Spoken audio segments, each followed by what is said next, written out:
کوشش کریں، محنت کریں۔ حضور نبی رحمت صلی اللہ علیہ وآلہ وسلم نے ان بد عمل واعظین کی بات بھی کی ہے کہ جو لوگوں کو نیکی کا حکم دیتے ہیں اور خود اس پہ عمل نہیں کرتے۔ آج ہمارے کچھ واعظین لوگوں کو تو واعظ و تلقین اور نصیحت کرتے ہیں اور خود نماز میں سخت سستی کا ارتکاب کرتے ہیں، اور جس سے قوم کے اندر نماز میں سستی عملاً پیدا ہو جاتی ہے۔ کوئی عرس کی تقریب ہو، کوئی محفل نعت ہو، کوئی جلسہ ہو، کوئی شادی کی تقریب ہو، نماز کے وقت کا پورا خیال رکھا کریں اور اس بات کا لحاظ رکھا کریں۔ بلکہ ہمارے ہاں ایک عجیب سا فیشن ہے اور عجیب سی بات ہے، میں بڑا حیران ہوا کرتا ہوں کہ عشاء کے بعد جب جلسے ہوتے ہیں نا ہمارے مساجد کے اندر، تو مغرب سے اعلان شروع ہو جاتا ہے آج رات فلاں صاحب خطاب فرمائیں گے، اور پھر جب نماز عشاء ہوتی ہے تو ہمارا نقیب محفل کھولتا ہے لاؤڈ سپیکر اور وہ اعلان کرتا ہے حضرات جماعت ہو چکی ہے، اب مسجد میں آ جائیں۔ یعنی یہ نماز کو ہلکا کرنے والی بات ہے۔ ان کو کہا جا رہا ہے کہ بلکہ بعض تو کہہ دیتے ہیں جس کا تمہیں ڈر تھا وہ گزر گئی ہے، اب آ جاؤ۔ کیا لینا ہے جلسے میں آ کر اگر نماز ہی نہیں پڑھنی ہے تو؟ ممبر و محراب کے جو ذمہ دار ہیں ان سے جو ہے وہ عجیب و غریب قسم کی جو ہے وہ حرکات سکنات سرزد ہو رہی ہیں۔ یہ جو جاہل نقیبوں کا ایک غول آ گیا نا، یہ بھی ایک بہت بڑی مصیبت ہے۔ ایک تو بے تحاشا القاب، دوسرا دین کی روح سے ناشنائی۔ وہ کسی نے کہا تھا نا کہ پہلے حضرت غوث پاک ولی بناتے تھے، چور سے کتب بناتے تھے، آج کل ہم بناتے ہیں۔ کہا تم کیسے؟ کہا ہمیں پتا ہوتا ہے یہ چور بیٹھا ہوا ہے، ہم کہتے ہیں غوث زمان اور کتب دوران۔ بے تحاشا اور بے تکا انداز، اور پھر دین کی روح سے یہ ناشنائی کہ باقاعدہ اعلان ہوتا ہے جناب جماعت ہو چکی اب تو آ جاؤ۔ تو کیا کرنا ہے ساری رات جاگ کے اگر عشاء کی نماز ہی نہیں پڑھی تو نماز کو ہلکا کیا گیا ہے۔ اسی طرح جلسہ لمبا ہو رہا ہے اور نماز کا وقت سکڑ رہا ہے۔ ان چیزوں کا التزام کرنا ہے، ہم نے کوشش کرنی ہے۔ اور یہ بھی ایک مصیبت ہے کہ دربار بڑا اونچا ہے اور مسجد کے اندر جانوروں کی بینٹیں پڑی ہوئی ہیں۔ حیثیت تو مسجد کی ہے، دربار کی تو ثانوی حیثیت ہے۔ دربار پہ 3 کروڑ روپیہ لگا ہوا ہے اور مسجد میں چٹائیاں بھی موجود نہیں۔ اپنے بھی خفا مجھ سے ہیں بیگانے بھی ناخوش، کہ زہر حلاحل کو کبھی کہہ نہ سکا کانت، بات وہی کہتا ہوں سمجھتا ہوں جسے حق، نہ ابلہ مسجد ہوں نہ تہذیب کا فرزہ۔ ہم نے ان چیزوں کو دیکھنا ہے۔ اچھا، بعض والدین کی ایک سستی ہے، وہ آتے جناب تعویذ کر دو، ہماری اولاد نماز نہیں پڑھتی، بچے نماز نہیں پڑھتے، اور کہتے جی ہماری تو چلو گزر گئی، ہم تو نہیں پڑھتے، یہ تو پڑھیں۔ میں کہتا ہوں یہ کیوں پڑھیں جب تم نہیں پڑھتے؟ الولد سر لابیہ، بیٹا باپ کا راز ہوتا ہے۔ تم مجھ سے تعویذ لینے آگے ہو، گھر میں مصلی بچھا کے سجدہ کرو، تمہاری اولاد بھی تمہارے تتبع میں سجدہ کرنے کی عادت ڈال۔ حضور فرمایا بچے 7 سال کے ہوں تو انہیں مسجد میں لے جاؤ، 10 سال کے نہیں پڑھتے تو ان کو مار کے پڑھاؤ۔ اب اولاد ہوگی جوان، خود کبھی سجدہ کیا نہیں، اب کہتے ہیں شاید تعویذ سے کم چل جائے گا۔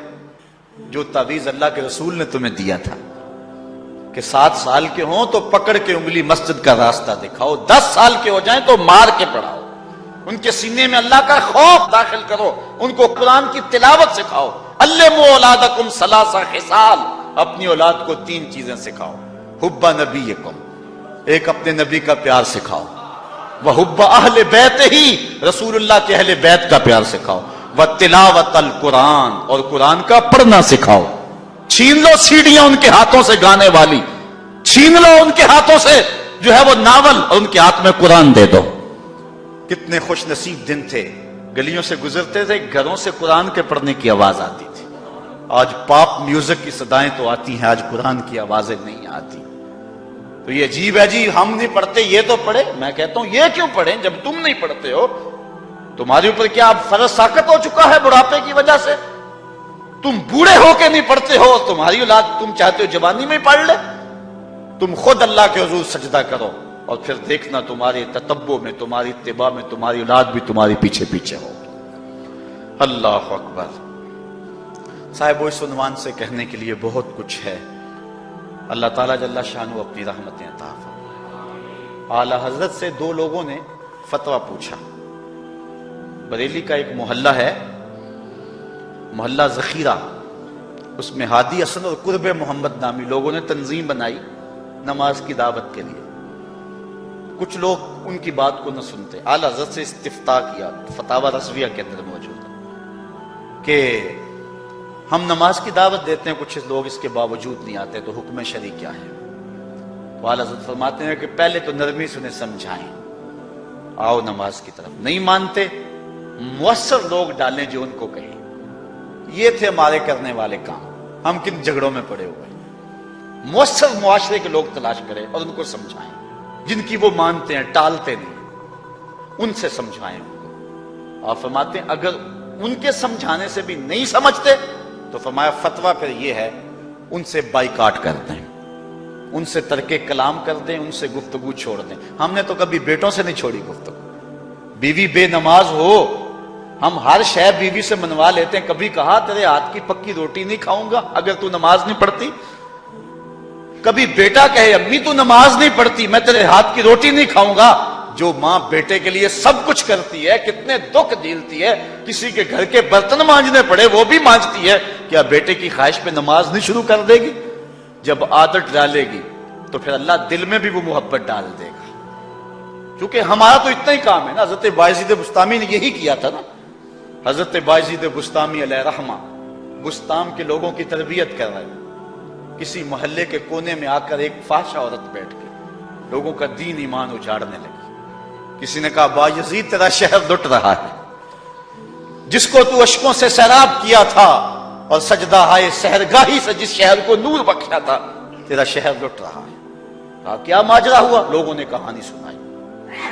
بایزید بسطامی صبح مصلی اٹھایا اور جا کے اس فاحشہ عورت کے دروازے پہ مصلی بچھا لیا۔ اب جو بھی گاہک آتا بایزید بسطامی کو بیٹھا ہوا دیکھ کے راستہ بدل لیتا۔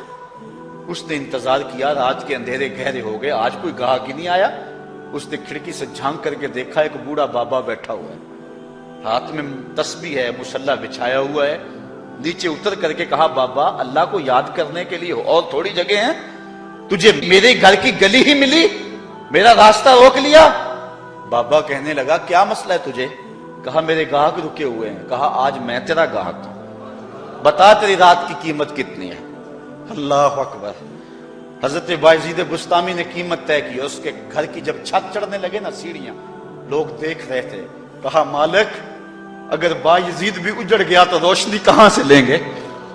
بایزید بھی ایک فاحشہ عورت کے کوٹھے پہ چڑھ رہا ہے، اگر یہ بھی چراغ بجھ گیا تو زمانے کو اجالا کہاں سے ملے گا؟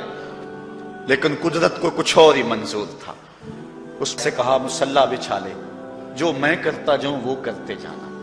پہلے وضو کیا، اس نے بھی کیا، پھر مصلی پہ آئے، وہ بھی پیچھے کھڑی ہو گئی۔ پھر بایزید قیام کیا، اس نے بھی قیام کیا۔ پھر رکوع میں گئے، وہ بھی رکوع، قوما وہ بھی قومیں۔ جب سجدے میں حضرت بایزید گئے، وہ بھی سجدے میں، تو بایزید رو پڑے۔ کہا مالک بایزید کا اتنا ہی کام تھا کہ اس کا سر تیری چوکھٹ تک جھکا دے۔ مالک یہاں تک لانا میرا کام تھا، دل کی دنیا بدلنا اب تیرا کام ہے۔ جب وہ سجدے میں جا رہی تھی تو فحشا تھی، جب سر اٹھایا وقت کی ولیہ بن چکی تھی۔ ایک بزرگ کہتے ہیں میں بازار کے کنارے جا رہا تھا، ایک شرابی گرا ہوا تھا اور گندے پانی سے اس کا منہ گندا ہو رہا تھا۔ میرے دل میں رحم آیا، ایک انسان ہے اور یوں رسوا ہو رہا ہے۔ میں نے گندی نالی سے اس کو اٹھایا اور اٹھا کر کے جو ہے وہ اس کا منہ دھویا اور چلا گیا۔ مشہور شرابی تھا شہر کا۔ کہتے ہیں سحری کا وقت ہوا، تہجد کے لمحے آئے تو میں مسجد میں نماز پڑھنے کے لیے گیا، دیکھا کیا کہ وہ شرابی مصلی بچھا کے بیٹھا ہوا۔ میں حیران ہو گیا کہ یہ کیا ماجرا ہوا۔ اب صبح تو میں نے اس کو گندگی سے اٹھایا ہے اور اس کا منہ دھویا ہے۔ میں حیران ہوا تو ہاتف سے آواز آئی میرے بندے تو نے اس کا منہ دھو دیا تھا، میں نے اس کا دل دھو دیا۔ صاحبو ہم اپنا کام کریں، کوشش کریں، کھینچ کے لے آئیں کسی کو مسجد میں، اور پھر دیکھنا رب کے رنگ، وہ بڑا کریم ہے، وہ بڑا رحیم ہے۔ آئیے آج کی اس مجلس میں ہم یہ عزم لے کر کے جائیں اپنے لیے۔ میرا نہیں خیال کہ اس بڑے مجمع میں کوئی ایسا شخص اب رہے گا جو نماز چھوڑ سکے گا، انشاءاللہ نہیں چھوڑ سکے گا اللہ کی توفیق سے۔ یہ آپ کی آنکھوں میں تیرتے ہوئے آنسو گواہی دے رہے ہیں کہ رسول اللہ کی نگاہ بھی ہو رہی ہے اور اللہ کا کرم بھی اتر رہا ہے۔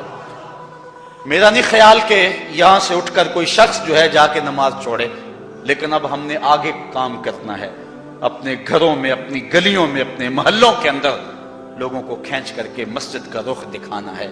اللہ مجھ کو، آپ کو اپنی رحمتوں اور کرم نوازیوں کا نور نصیب فرمائے۔ وآخر دعوانا ان الحمدللہ۔